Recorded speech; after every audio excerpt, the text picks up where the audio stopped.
Morning, sir. The rent collector found her at 10:45 this morning, in room 13. She wasn't answering her door, so he looked through the window. Saw the woman's mutilated remains. Room 13? Do we have an ID for the victim? Yes, sir. Mary Jane Kelly. Well, that's who supposedly lives here, but whether the body is hers or not is hard to tell. We haven't gained entry yet because the door is locked and the landlord doesn't have any spare keys.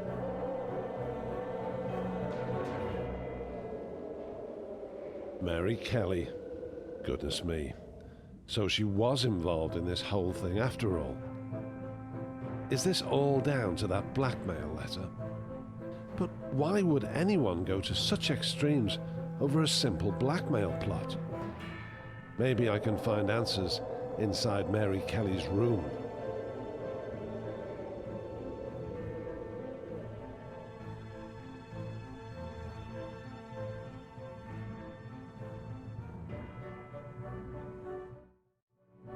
"13 Miller's Court.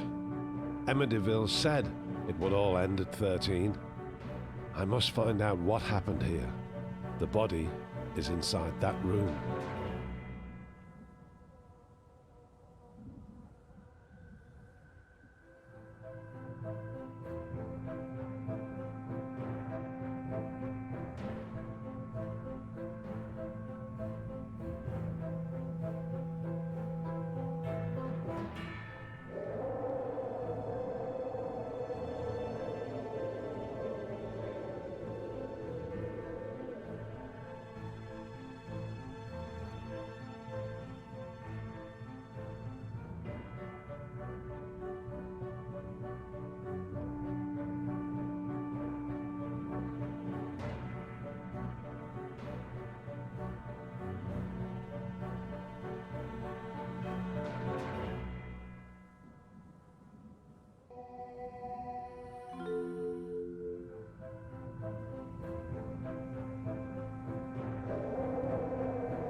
Oh my God.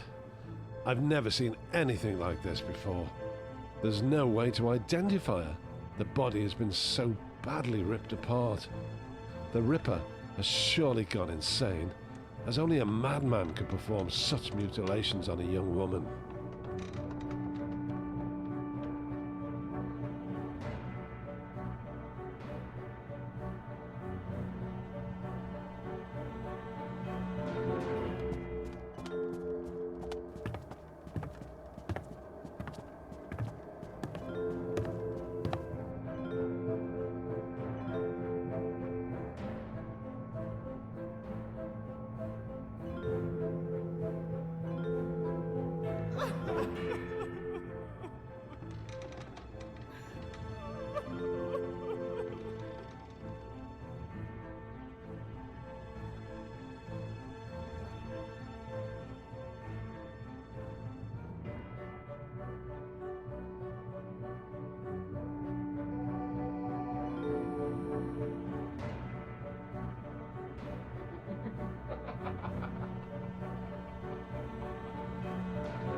This letter is a warning written by Emma de Ville, telling Kelly to flee for her life.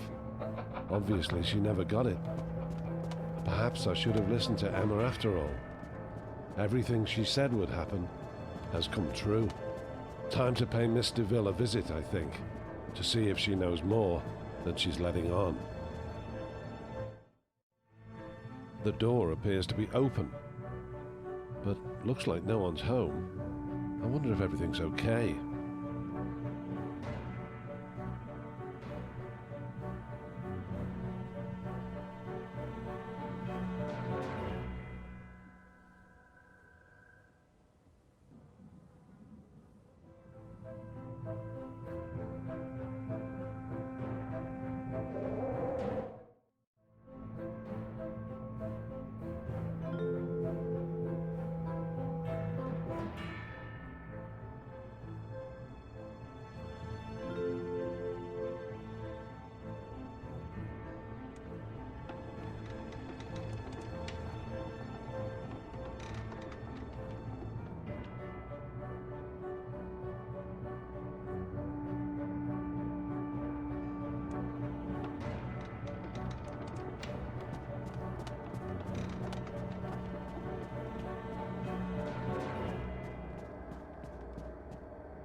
Mary Kelly's diary seems to point to a royal conspiracy behind all of this. It looks as though the person she and her friends were trying to blackmail was Prince Albert Victor, Queen Victoria's grandson. If this is true, it could open up some very serious allegations indeed. I wonder where Emma is. There's a lot of empty laudanum bottles on her desk. Perhaps she's sleeping or drugged. I must check upstairs.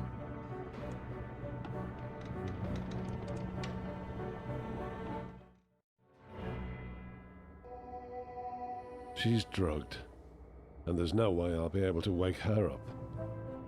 A letter and diary both talk about Gull. She's been right about everything else so far, so maybe she is right about Gull. Time to pay the royal surgeon another visit.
Can I help you, Inspector?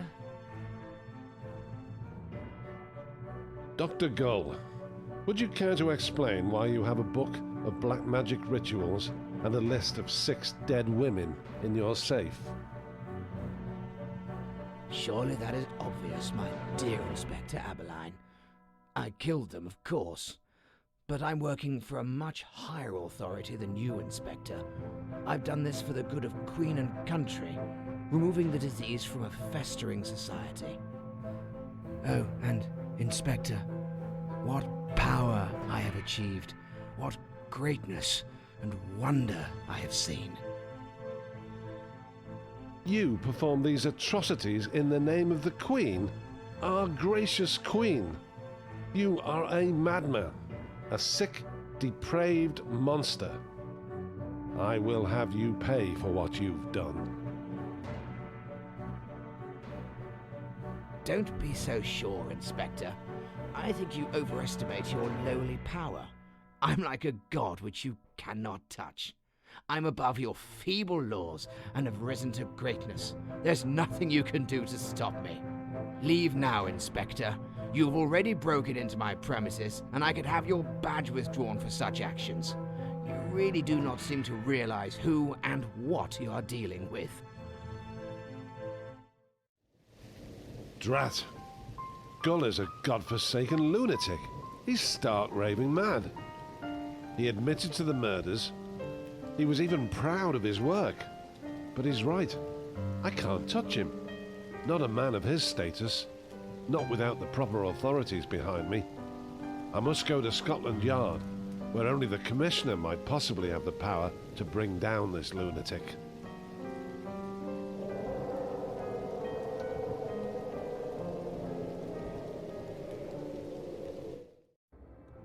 This whole affair has got completely out of hand, Abberline.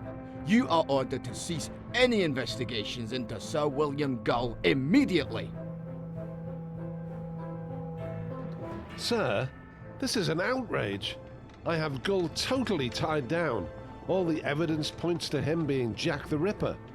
And he even admitted it to me. We can't just let him walk away from this. The embarrassment this whole affair could cause Her Majesty the Queen is unimaginable. You are not to pursue this matter any further. Do you hear me? The murders will stop now, and as far as the public are concerned, it'll be an end to the Jack the Ripper episode. We will deal with it from here. A suitable scapegoat will be found, and the name Jack the Ripper shall be forgotten forever. If you try to act against Gull with any of the information you have, I will personally bury you, Inspector. Understand? I have orders to strip you of your badge and your pension if you so much as breathe a word of this to anyone. These are orders. Are we clear, Abberline? Yes, sir. Crystal clear, sir.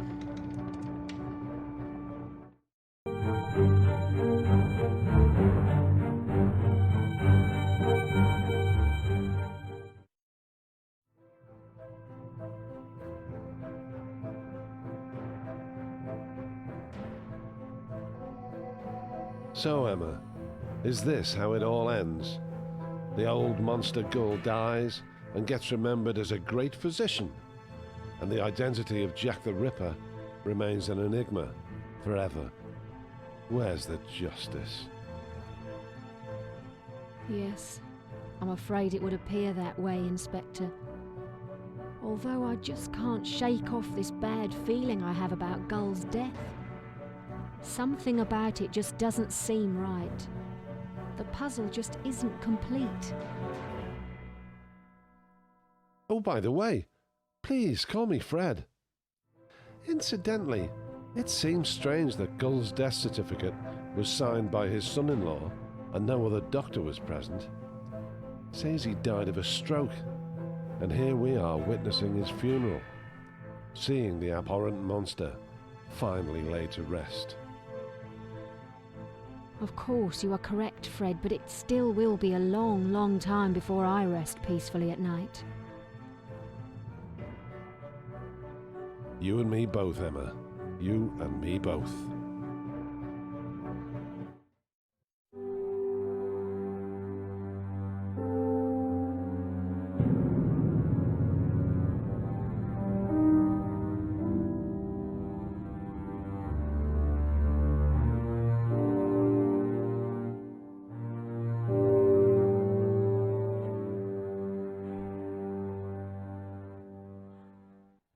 Oh my God! Gull is still alive!